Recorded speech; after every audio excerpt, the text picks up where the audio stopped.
아주 먼 옛날 인류가 처음 지구상에 등장했을 당시만 해도 지구의 주인은 지능이 낮은 공룡이었고 공룡의 시대는 영원할 것 같았습니다. 작고 보잘것없는 인간은 거대하고 포악한 포식자들 사이에서 손쉬운 먹잇감에 불과했겠죠. 그렇게 먹이사슬에서 가장 낮은 부분에 있던 인간은 자신을 지키기 위해 무언가가 필요했습니다.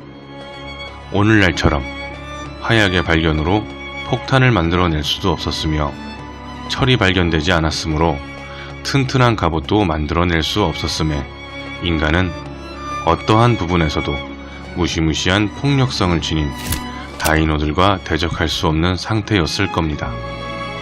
계절의 변화에 따라 기후와 기온은 큰 차이를 보였고 추위에 버틸 수 있는 생존 도구들이 필요했을 겁니다. 우연하게 발견된 불은 추위에 취약했던 인간을 얼어 죽지 않게 만들어 주었고 나름식으로 생명을 연명하던 인간은 질병에 걸리기 쉬웠던 건강 문제도 해결해 주었습니다.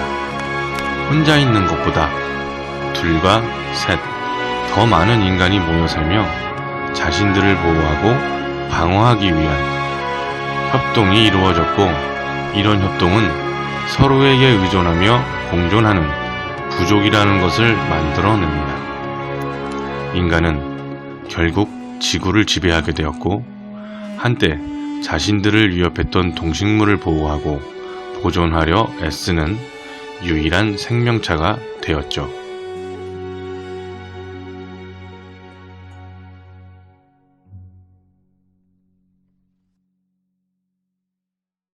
지구의 생태계에서 지배자라는 타이틀로 승자가 된 인간의 최대 무기는 집단을 이루고 살아가는 인간계만의 사회성을 들 수 있습니다.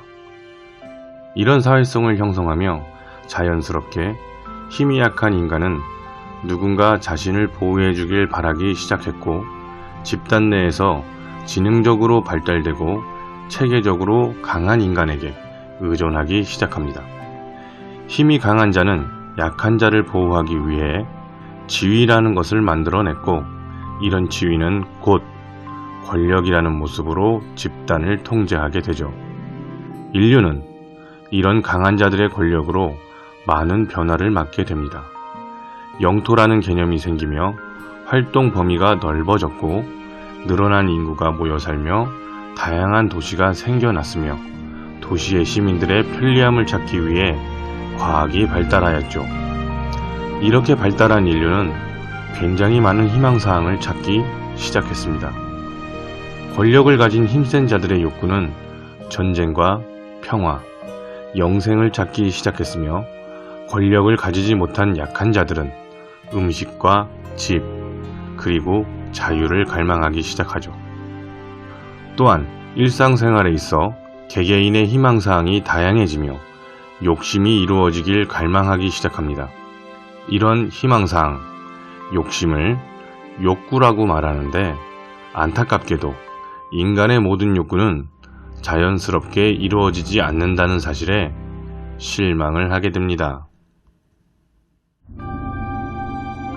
욕구를 학문적으로 연구하게 되면서 개인의 희망 정도로 생각되던 심리 부분에 대한 정의가 말이나 글 등으로 표현되기 시작합니다.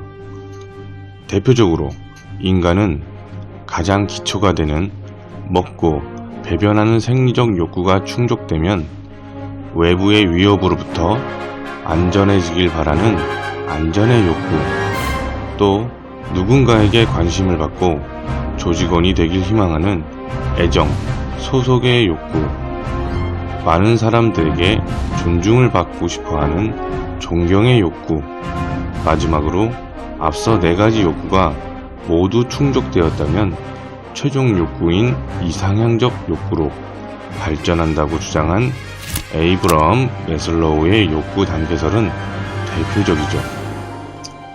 이와 함께 브래드쇼라는 학자는 인간의 욕구를 매슬로우처럼 5단계로 나누지 않고 4단계로 구분하였습니다.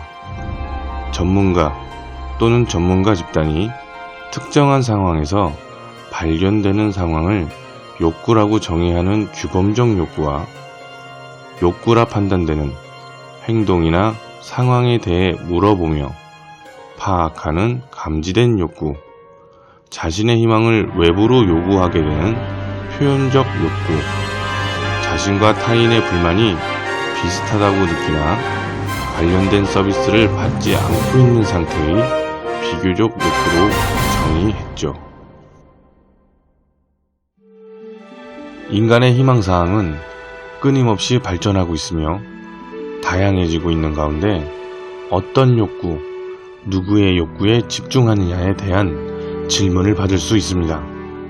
지배하는 권력층에 집중할 것이냐, 지배를 받는 피지배자에게 집중하느냐. 사회복지학에서 이런 질문은 의미 없는 주제라 할 수 있죠. 누구에게나 공평하고 공정한 서비스를 제공함에 있어 특정 대상층의 욕구를 존중하고 그에 반하는 대상층의 욕구를 무시할 수는 없는 일이니까요. 이 말은 인간의 욕구는 누구에게나 존재하며 누구도 무시받아서는 안 된다는 것이 핵심이기 때문입니다.